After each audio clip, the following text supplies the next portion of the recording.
Welcome to another episode of Maker Manager Money, a podcast to inspire entrepreneurs to become entrepreneurs.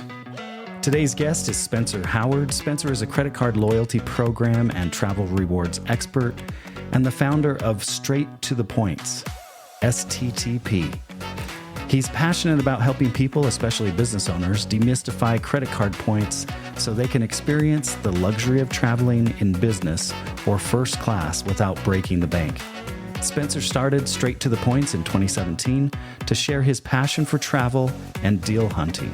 His award alert newsletters curate the best deals on premium cabin flights, taking the guesswork out of using points and miles. He also provides personalized consulting to help people optimize their points strategies. Spencer's background is unique. Before diving into the world of travel rewards, he worked in politics. He later transitioned to travel writing, contributing to major outlets like The Points Guy. This blend of experience gives him a unique perspective in the world of travel and points. Spencer believes that everyone deserves to fly business class at least once, and he's here to show us how to make that dream a reality. Welcome to the show, Spencer. Hey, thanks so much for having me, Kyle. Were there any signs that you would be an entrepreneur when you were younger? Yeah, I don't know. I think I played baseball until I was in college, so I was kind of just focused on doing that. It was probably after I stopped playing baseball and got involved in political campaigns that was my most entrepreneurial. Started a political action committee, ran campaign offices. Each campaign is kind of like its own startup. So yeah, that's I think that was probably the start. I just didn't realize it would go where it has. You got a degree in political science from Notre Dame and started working in politics for the first 6 years of your career. How did the political science degree, going to college, and starting your career in politics prepare you to be an entrepreneur? Loosely. For me, I started as a freelance writer getting away from politics. And I think the poli-sci background actually really helped for that because I was so used to just researching a ton and then trying to distill it down into an understandable format. That really helped with the writing, and it's still kind of the base of what I do now with a newsletter. So that definitely helped. I think also the political side of things where it's just, you're always like starting something new. I think I had 10 jobs in like 5 years or something. And if you looked at like a normal kind of corporate trajectory, people would be like, what's wrong with you? Why are you always leaving? But, campaigns end, you go do something else, you go back on a campaign, you repeat, and you just kind of keep doing the same cycle over and over again. So I was just used to that kind of startup mentality, I like to think. And so would you say that in politics, you're always trying to sell something too? In a sense, I mean, I did. So we called it field or voter outreach. So I was on the ground. It's not the kind of like, I think people think of fancy fundraisers or working with the media. And I was like, nope, I was like door to door talking to people. And then as I progressed, running offices, training people how to go door to door and talk to people or talk on the phone, whatever.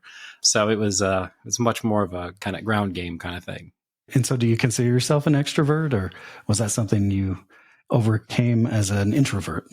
Yeah, I say I'm a shy extrovert. I don't like bothering people, but I do enjoy talking to people. So there's like a mental shift I have to make, or I did have to make when I was on campaigns, because you just talk to tons of people every day. Right.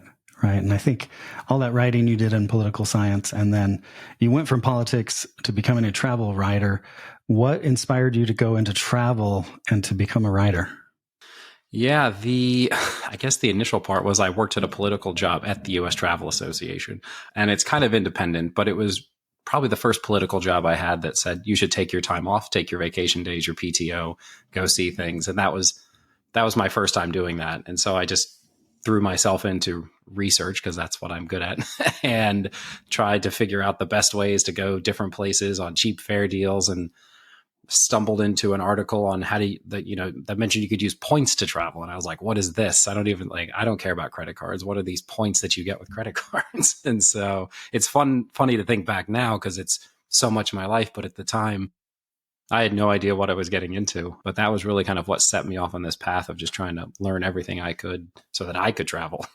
Right. And just going back to politics for just a minute, were there any famous politicians that you were able to meet while you worked in politics in DC? I'm trying to think who I met. I mean, I've met the Clintons and the Obamas and But that was just, you're just out and about doing things.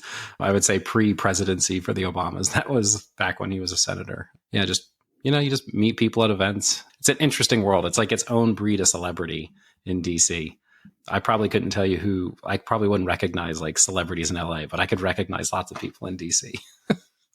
I bet. And where are you from originally? I'm from Kentucky originally. Yeah, Lexington, Kentucky. So you grew up in Kentucky, went to high school there, and then ended up at Notre Dame and then moved to DC? Yeah. Okay. And you're still near DC right now? Yep. So you liked it enough to stick around in that area? Yeah. It's a good area. There's people from all over the country. It's fun that way. When and how did you decide to become a founder and entrepreneur?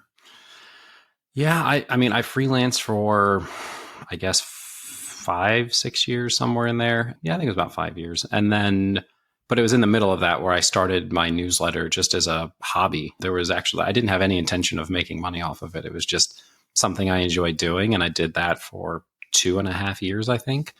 And it was kind of towards the end of that 2.5 years where I was like, maybe I could actually make this my day job. Yeah. And it was kind of a leap of faith at the end when you finally decide to do it, because there's no real safety net there.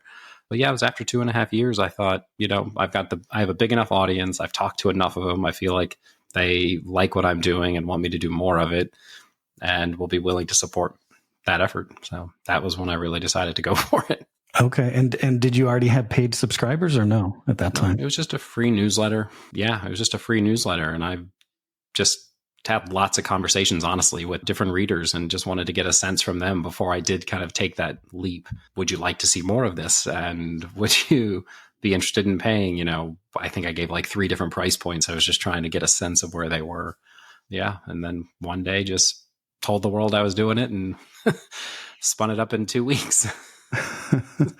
So you were doing market research with your subscribers, and did you send out an email and say fill out a form, or no? Were you just one by one just talking to a few of them?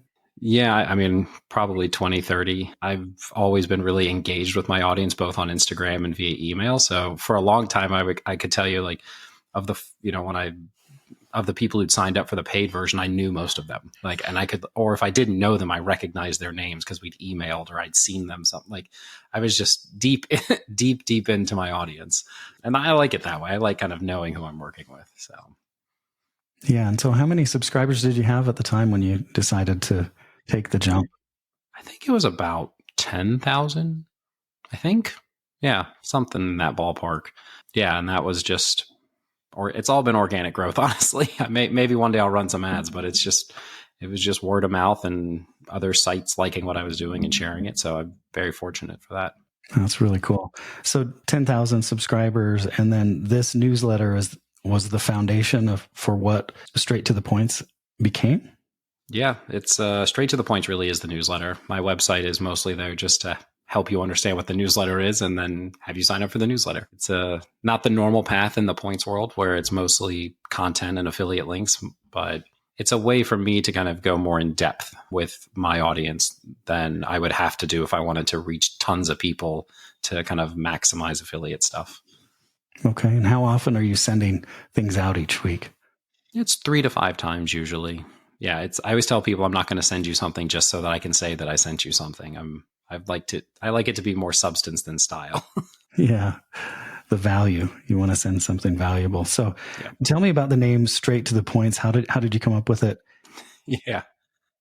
I think I started with the idea that I think there's just a lot of noise on the internet. And so my initial thought was no BS, just points, but I didn't think you could use that professionally. So, but the idea was just, I was just like, I just want to get people to the information they need to book the flights they want, to take the trips they want, and just like get them there as fast as possible. I'm not trying, I know when you're writing online, like with SEO, you're trying to maximize time on page and all. I'm like, I don't care about that. I would like you to get through my newsletter in 15 seconds and be booked and ready to go. That's kind of my mentality. So yeah, that's where the name comes from. And then you shortened it to STTP? Yeah, it's just easier for me to say in a lot of cases. So I like acronyms. For some reason, it reminded me of STP, Stone Temple Pilots. I don't know. Oh, yeah. If you're a fan. Hey, I love that. Yeah. And I don't. Yeah, they're awesome. Walk me through the process of subscribing. So if you land on straight-to-the-points.co, it's mostly just about getting you to sign up. I'll tell you about the newsletter, which for those who are not familiar with award travel and haven't used airline miles or credit card points to book flights, booking award tickets, especially in business and first class, is pretty tough if you're trying to find multiple seats. I am just laying out all the dates that you can book. That's that at its simplest. And the second piece to that is I explain how you use those points. There are tons of different ways to book each individual alert. It's just a matter of playing the arbitrage game and understanding why to use one program versus the other. And these days, with so many banks offering transferable points that transfer to different airlines, this is where I think people start to, I don't know, they fall asleep or their heads explode, one of the two. But my goal is to make that process easy. So I lay out all the specifics so that you can just see what it is. And then I explain like why you would do one thing versus another based on your situation. So if I have like Chase points or Amex points, like it might change which program you want to, or airline program you want to book with. So yeah, there's an explainer on the website, but that's kind of the gist of what you get in the email. And it's just kind of, my older brother calls it idiot proofing the process. I feel like it's a little aggressive, but I kind of sent a precursor of the newsletter to him when we were booking a family trip to Japan. And so I sent him all the steps, and he told me that I idiot proofed the process. So he did it really easily. And that was kind of the start of it. But and honestly, I've since had other readers tell me the exact same thing. So it's just kind of removing the guesswork and the confusion. Airlines don't make these programs easy to understand intentionally. So I'm here to make that easy. Yeah, they don't want you to take advantage of them. And there's so much fine print, and it's just hard to wade through it. I mean, I got to the point, because I've got 3 or 4 different cards, and I'm like, maybe I'll just use the Apple one because I get 3% back off of everything. And that just seems very strict, very clear to me. But I do like the idea. I love to travel, and I like the idea of luxury travel. So I want to figure this out. And I think straight-to-the-points.co is the perfect place to help someone figure that out. So you have kind of a starter. You can log in and kind of just get start getting free notifications. And then you have a premium subscription. Are there different levels of premium, or? It's the same thing, but you can choose to go monthly. Monthly's $14.99 a month, and then there's annual at $99 per year. Much better deal for those of us who like a good deal.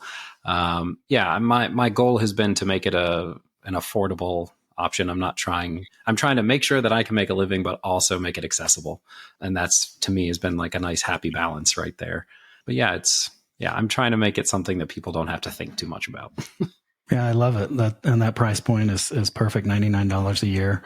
And then are you able to, if you have a premium subscription, are you able to say, I don't really want to travel to, Japan. I'm more interested in Europe, so that you're not getting alerts for something that maybe you're not interested in? So at this time, I send everything to everybody. And most of the reason for that is that I think people want to go lots of places, and it's not like, I want to go to France today, I'm not going to go anywhere else. It's kind of like, well, I also want to go to Japan, so I'll go there this time, and then the next time when something for France comes up, I'll go there. And then in other cases where, say, you want to go to Italy, but something for France shows up, it's really easy to get from France to Italy. So even if I'm not sending you something directly to Italy, once you're there are lots of cheap airlines. You can just get a quick flight over. You can take a train. Hell, you could do like 2 stops. You could stay in Paris for a little bit and then move on to Rome or something. So I try not to restrict people too much. Similar on their departure airport. I live in DC, but New York has a lot more flights. And so I often get my own ticket up to New York so that I can get my, ticket to the Middle East or Asia or Europe or wherever. So I try to explain that in the newsletter too, for people who are not quite used to what we call positioning flights. But I think that it helps people kind of see what's going on versus just kind of, oh, I only want this. I think sometimes the context helps. Yeah, no, I love that explanation, and it totally makes sense. It was probably a bad question on my part, because no, it's a great question. If you get a deal and you think, oh, I don't want to go to Japan, and then there's a deal and you're like, I want to go to Japan now. Yeah. It looks like it's very affordable and I have enough points or whatever saved up. So my understanding from visiting website and kind of clicking around and just being a freemium member, My understanding is there's some way for you to, I don't know, maybe when you become a premium member, fill out a bunch of information and it will kind of tell you who you are as far as travel. And then you can pick kind of between three different credit card strategies. Do you want to talk about that process and the three credit card strategies? Yeah, so those are two things. The onboarding form is a way for me to get to know everybody. I want to know where people are kind of dying to go. Japan, if you're curious, is always the most popular. And it has been since the day I first surveyed people like 5 years ago. It's always the top three. So what are the other two in the top three? It's usually Italy, France, the UK are in the top. You can pick three different ones. And in each section as your top one, like your top priority or second or third, you see the same five places. Australia slips in there, but yeah, it's really interesting to kind of see how, while lots of things change, some things do not. And the interest in travel, there's certain hotspots, which is great. But yeah, so the card strategy thing I think is really important. That kind of goes back. It's just like getting back to basics. If you want to use points to travel, you have to earn the points. And most people are not frequent travelers. Like they're not on the road as a consultant. And that doesn't really matter anymore. Credit cards are kind of the game. That's where you can earn most points. Even consultants earn a lot of their points with credit cards. And so figuring out where to start, I think, is important. And so I tell people there's kind of three main approaches to kind of keep it simple. You get 1 to 3 cards. They've got good bonus categories based on where you spend money. And then you just never think about it again. I know a lot of business owners who spend tons of money on their cards just to run the business. That's a great strategy. You don't have to think about it, but you're still earning a lot of points. The middle ground, I call it, it's kind of like a hub and supplement.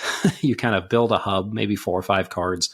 Again, focusing on the bonus categories, maybe you look to some specific benefits from them. And then you just supplement with a new sign-up bonus from a new card every so often. You'll never earn points faster than when you're getting a new card sign-up bonus. That's just, that's a numbers game.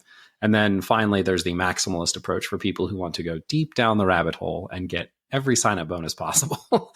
And friends of mine that do this are just kind of like, they hit a sign-up bonus from a new card, they get a new card, and they just repeat. So it's kind of a choose your own adventure game. You just have to decide where you want to play, and you can set up a strategy from there. And which of these 3 types are you? I'm assuming you're maximalist. I was when I first started, yeah. I got really into it. But in some ways that helped me learn everything I needed to know to help others. Now I would say I'm more in the middle category. Yeah, it's a little easier to manage, and I'm busier these days. So. Yeah. So and it seemed like there's advantages for business owners. Why is that? Yeah, I mean, one, I think there's just more spend. If you have to spend to run a business, I'm not saying you should, I never want anyone to spend more than they have to. I'm not saying you should just be spending money, but if you're spending the money anyway, I would like you to get the most out of it. And so with business credit cards, there's often different bonus categories that maybe the personal credit cards don't have. So like the Chase Inc. Business Preferred card has 3x on digital or like social media ads. So if you're running ads, you can be earning 3x instead of 1x or 2x. Like, why not? And I think there's different cards like that. The Amex Business Gold also has several bonus categories that are in 4x. And so it's just an easy opportunity to earn a lot more points without changing what you're doing. I see. And then, so these alerts that you send out aren't just about deals for travel, but they're also about deals with credit cards? Generally try to avoid kind of swarming people with more credit card info. There's so much of that's published online right now. I answer questions. I do kind of one-on-one consulting sessions, and I'll flag if there's something particularly important. I try to kind of ease up on it, though. That's probably the biggest kind of marketing side of the points and miles world, where people are always kind of inundated with credit cards. So I try to have a lighter touch on that. Okay, that makes sense. So if I'm a new entrepreneur or business owner, can you tell me what the 2 to 3 credit cards you recommend a small business owner get? I know you mentioned the Chase. Yeah, the Inc. Business. Yeah, the Inc. Business Preferred. There's 3 different Inc. cards. So the Inc. Business Preferred earns 3x on travel, on digital ads, your like phone bill or internet, stuff like that. I think that's a really good one. For most business owners, you're just going to hit those bonus categories. I think the Amex Business Gold is another one where you can earn 4x again on digital ads, but also gas and going out to restaurants, and they have some select ones for like software from certain companies and things like that. But it's just like matching up whatever your spend is. So I always tell people it's not, what is the best card. It's kind of like, what's the best card in your situation for what you're going for at this time. And that can change. Cards I use now that I didn't used to use, they shift, and that's just, it's just travel patterns too. It's don't pay for a credit card unless you're getting the value out of it. And so, yeah, kind of be thoughtful about it. And is there a site that would tell you kind of these comparisons and kind of the fine print of where you're going to get maximum points or? Sure. So I have a best cards page on my website with short reviews. You're getting a sense here, straight to the points kind of idea. Mm-hmm. Like I want very quick kind of reviews and rundowns on the benefits. So I have those on my site, and I update them every time there's a change in an offer. Generally, the bonus categories don't change. It's just the sign-up bonus that's going to change. So that's a quick way just to kind of get a glance at like, what are your benefits? What are your bonus categories? What the annual fee is, stuff like that. Okay. That's very, very helpful. First of all, I want to talk about the way you spend your time, your workday. How do you spend the majority of your workday? That's a great question. A lot of emails, responding to readers, but that's the fun part. A lot of it's research, figuring out what we've sent recently that we should send so that we can kind of mix it up. Some regions are tougher than others. So sometimes you're spending a lot of time just looking for an opportunity to send an alert for Asia right now has been, broadly speaking, like Southeast Asia has been really tough for a while. So there are days where you just kind of search, and nothing really shows up. And that's just how it goes. But yeah, it's a lot of coordinating. A friend of mine helps me with that research now. And so we work together trying to figure out what we should be tackling that day. When I'm in full swing with Instagram content, I do that. I've taken a little break. I have a 1-year-old right now, so I've tried to make a little more time for family life. But is this your first child as well? Yeah. Okay. Congratulations. So, thank you. Yeah, it's a lot of fun. And then I also have an agency side of my business where I do hotel bookings, cruises, luxury trains, stuff like that. So any kind of requests I'm getting for that stuff fits into the day as well. And then occasionally somebody reaches out and wants, a quote for an article. So I was working on that right before we jumped on today. Yeah, it looks like you've been featured in Forbes and other magazines. What are some of the other magazines and news channels that you've been on? Yeah, trying to think CNBC, Bloomberg at one point, Travel and Leisure. Yeah, it's been kind of interesting over the years to just pop up in places. Even funnier when you just get referenced and you don't know it's coming. And is it because people are subscribers and then they say, oh, let's just reach out to Spencer? Yeah, I think part of that. And then I also, when I was freelancing, I wrote for, I would guess the largest point sites in the world. The US has the largest point sites, and I wrote for the largest ones in the US, so I assume. Yeah, just kind of, it got my name out there for sure. That definitely helped. Yeah. I know that, I don't know if you know who Bob Lefsetz is, but he has a newsletter and he's in the music industry. And he has some very interesting people subscribe to his newsletter, famous people. And do you find that too? Do you find even famous, or maybe you find people that are actually could afford luxury travel, but they're still playing the game? I don't know about famous. Definitely people who can afford luxury travel. I think it's kind of a misunderstood aspect.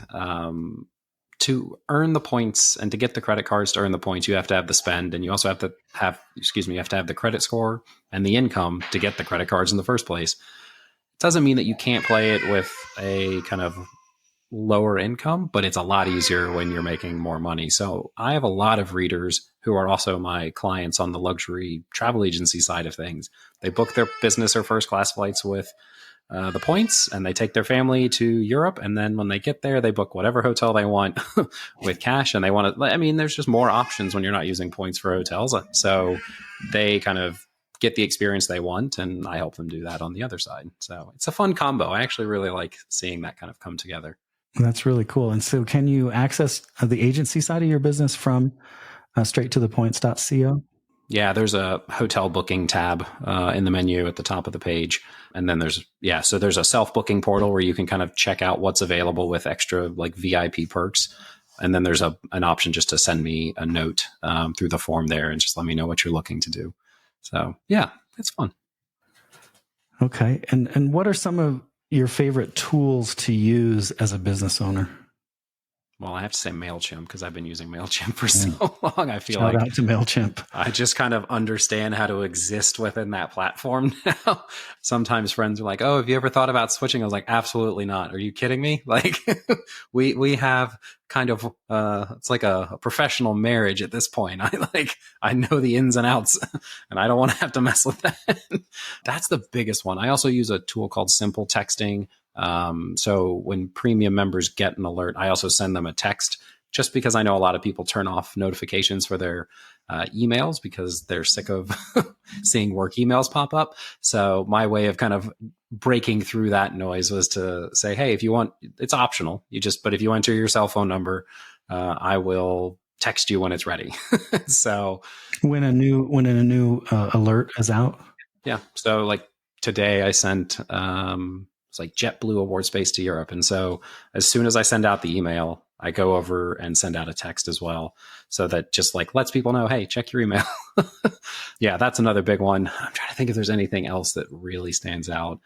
My good friend Tim built the membership portal for our website. So it's in-house, but he gets all the credit for building that. Yeah. So those are the three. That's like the three. That's where my life is, I guess you could say. I spend my time in those three spaces. And then an email, I guess. And then the email, going from MailChimp, yeah.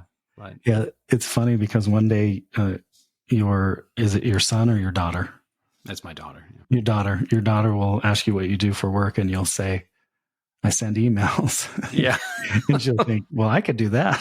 Yeah.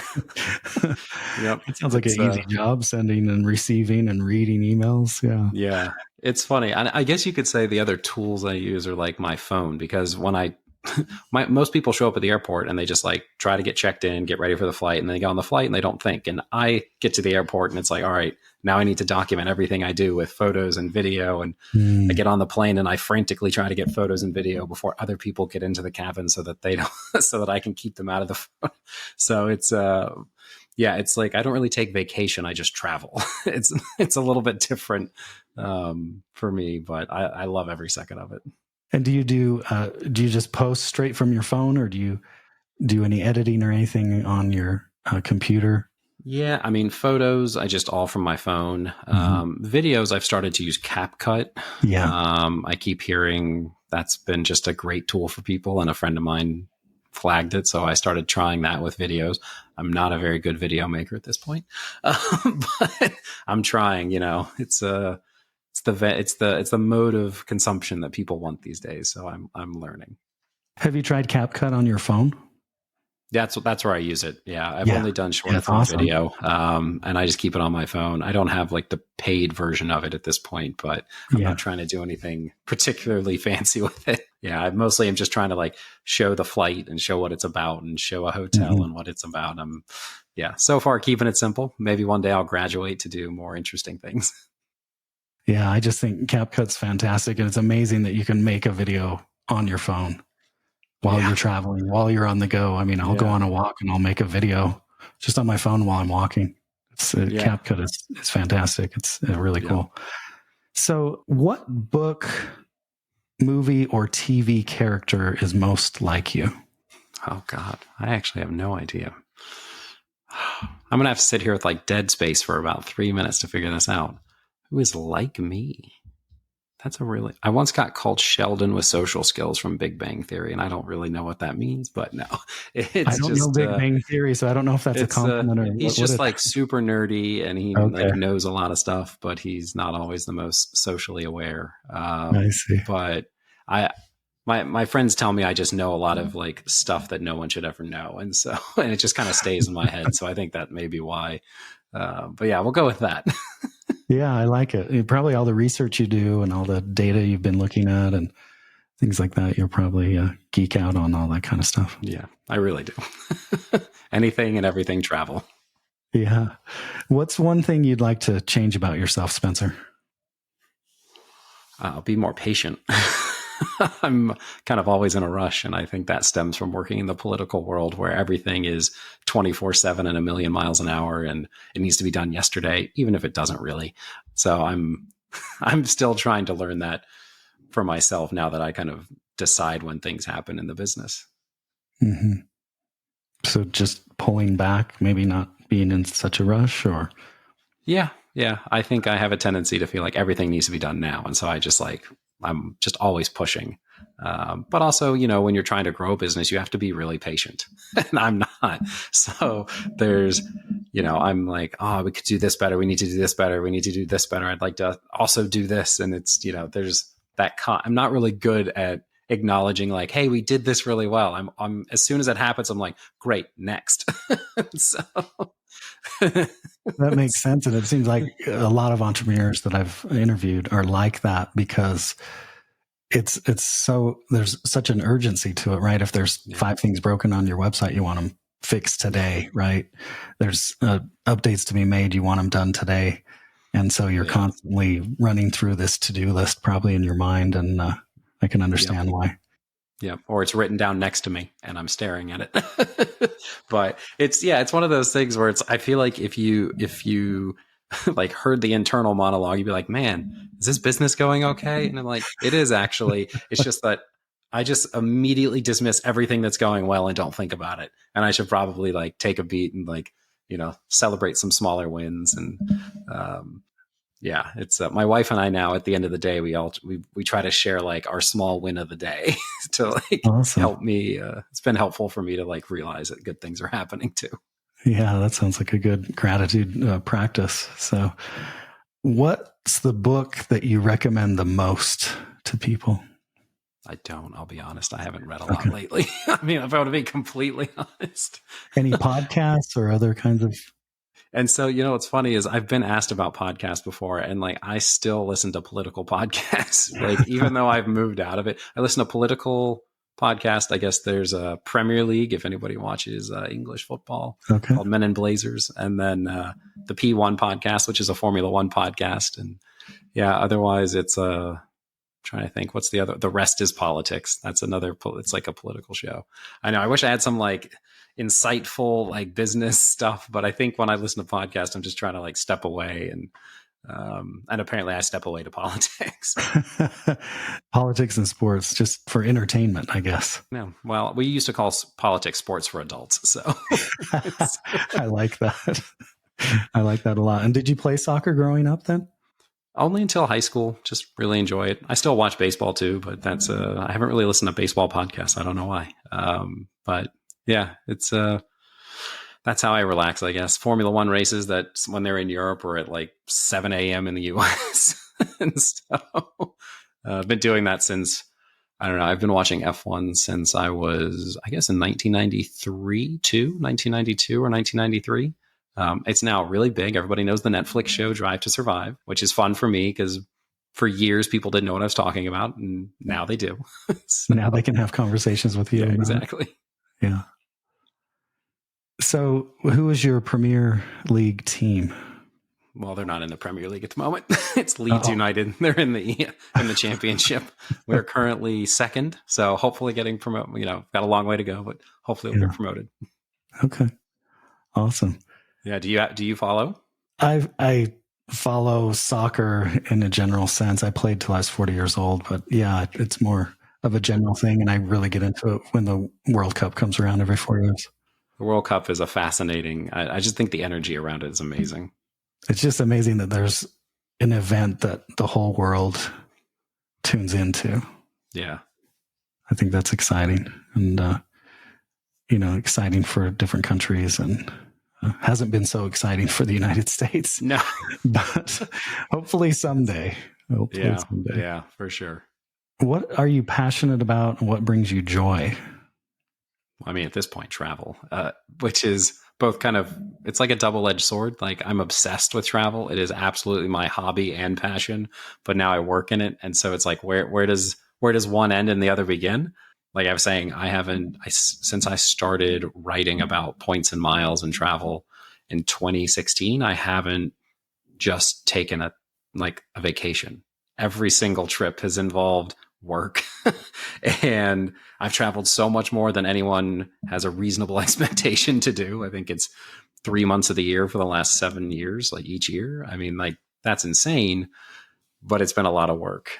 So that's my passion these days. And I don't know, at some point my daughter will have passions and I'm sure those will become mine too. Well, I love it that your passion is also your job. I love it. It's honestly, I wouldn't have it any other way. Okay.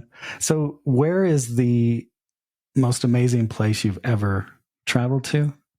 I mean, there's a lot. I always tell people Taiwan because I don't think it's thought of as much. I think, and in fact, a lot of times when I tell people I love Taiwan, people will say, I love Thailand. And I'm like, also a great place, but a different place. So I've been trying to like spotlight Taiwan as much as I can. I've been several times to Taipei and even like down to the southern tip. There's a city called Kaohsiung. I'm probably mispronouncing that. But I've done like a train trip through the entire country. And yeah, it's a beautiful place, amazing food. People are friendly. Yeah, totally worth the trip if you decide to go to Asia. And where is a place that you definitely absolutely have to go to before you die that you've never been to? Monaco for the Formula One race, just because it's just a spectacle.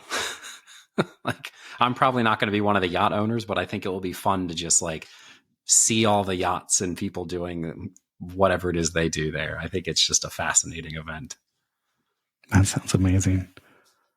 Are you working on anything specifically exciting right now related to the business or in your personal life?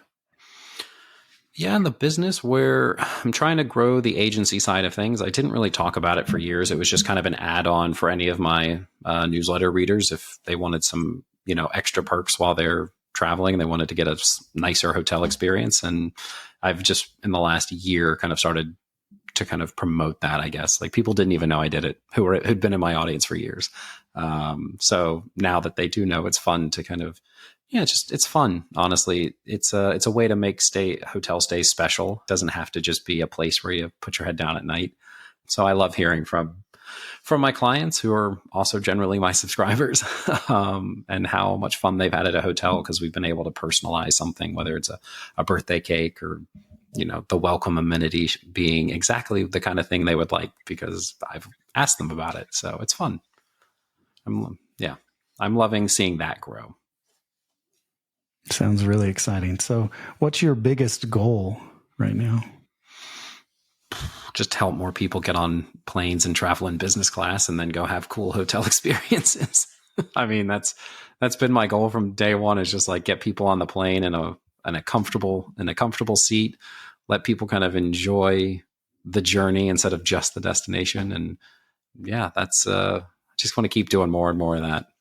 And is there a total subscriber count that would make you feel better than you feel now, or are you just happy with the organic growth as it's come? I like the organic growth. I think I would like to be able to help more people do it, but also just there's always tweaks you want to make, and sometimes you need to hire somebody to help you make the tweaks. And so growth is a way to be able to afford that since I'm not like a venture backed startup. So yeah, as I grow, I'm able to kind of invest more into the business and improve it. And yeah, then there's probably things I haven't even thought of. So I'm sure there's lots of things I'll tweak as I go. And are you eventually interested in selling it to someone? I'm sure maybe people have offered you. No one's ever offered to buy it. Okay. But I mean, it does happen in this space sometimes. I haven't heard of one recently, but it's never been on my mind. It's all just, I'm very like customer focused, I guess you could say. It's just like, I'm trying to find the best way to deliver something to people. And like the tweaks you see from me now are generally where I'm like, will this make it more easily understood? Like that, those are the only things that I've really thought about. I feel like it's just like, how can I keep helping more people with this? Okay. Now turning to some more personal questions. When did you cry the hardest? That's a great question. I mean, if we want to be really personal, probably like high school when I like suffered from like severe depression. And that lasted for a long time, but that was probably the hardest. Yeah. when I was like figuring out what was going on and the fact that I was dealing with it. It was also in like the early 2000s in a world in which mental health was kind of like, what's that? Especially for like people who play baseball, like where you're supposed to just be tough and like show no emotion ever. So yeah, I don't know. That was probably the hardest. Yeah. And what did you do to overcome that? Or what are you doing now to take care of your mental health? I like to go to the gym. I like to lift. I also went to a lot of therapy. But yeah, and it's interesting now thinking back, like I started a mental health advocacy group in college because I didn't think we were doing a good job at the school of helping people. But it was also just kind of like nobody wanted to talk about it. I used to have people like, I had guys like pull me into their dorm room to like ask me about things because it was like they had to close the door. You couldn't like just ask somebody in the open. So it was, I think I was asked by our student newspaper or magazine once, like, why am I like talking about going through this stuff? And I was just like, well, somebody has to.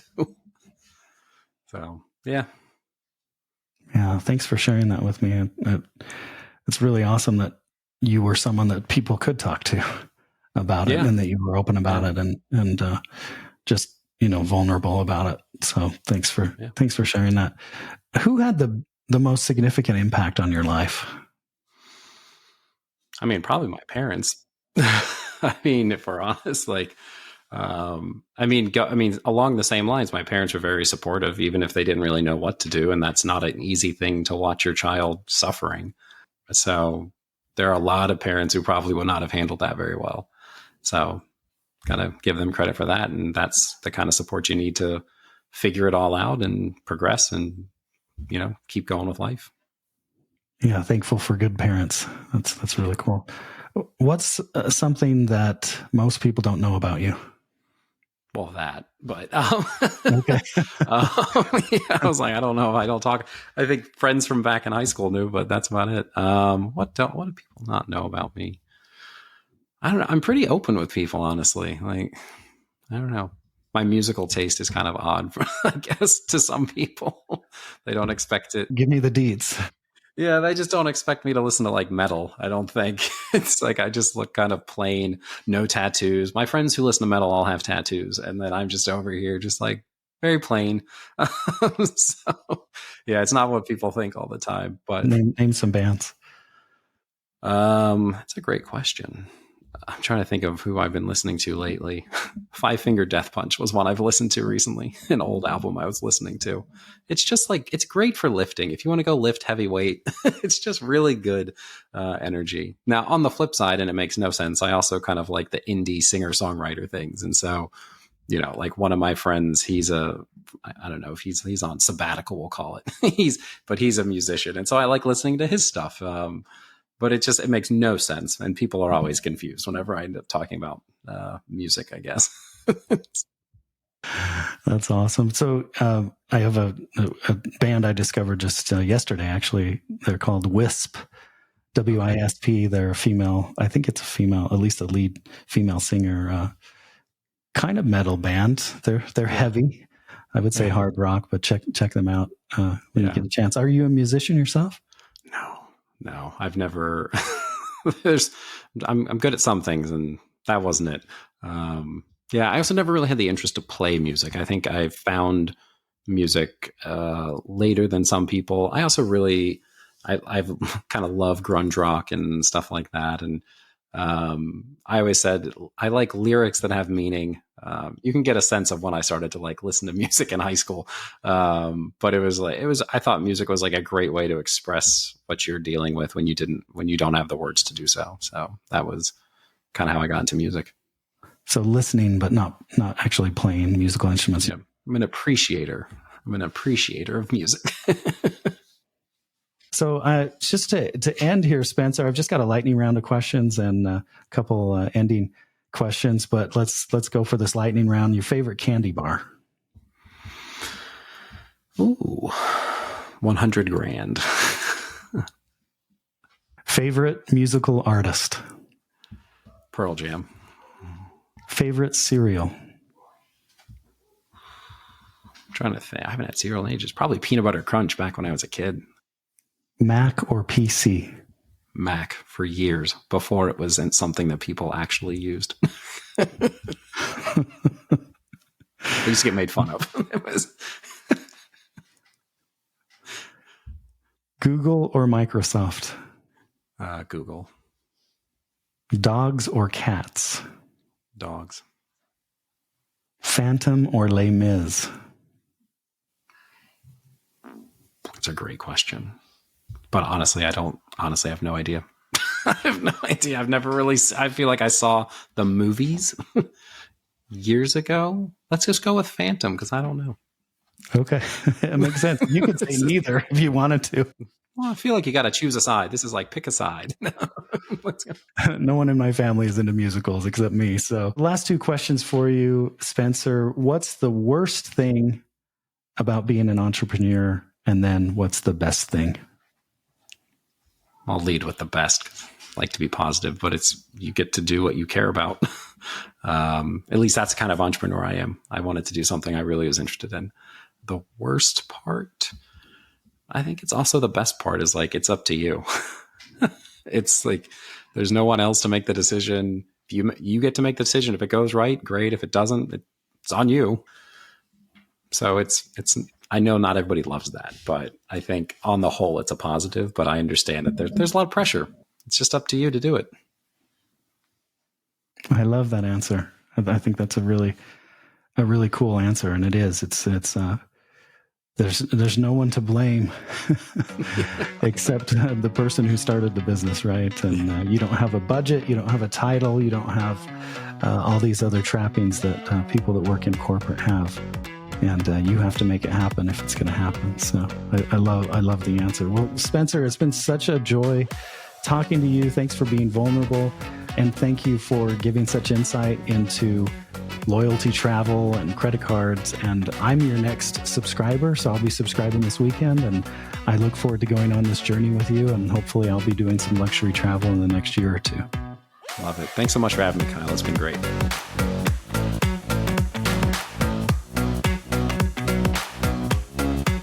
Oh yeah, a friend of mine, when I first launched this, I think she made like a TikTok video in support of me, but do you remember there was a commercial, like an ad campaign to like get people to donate to a cause, but it was like Sarah McLachlan's, like the background music in the arms of an angel. So she did that and she was like, for only 27 cents a day. It was so funny. I need to go find that video. Like, we've been good friends.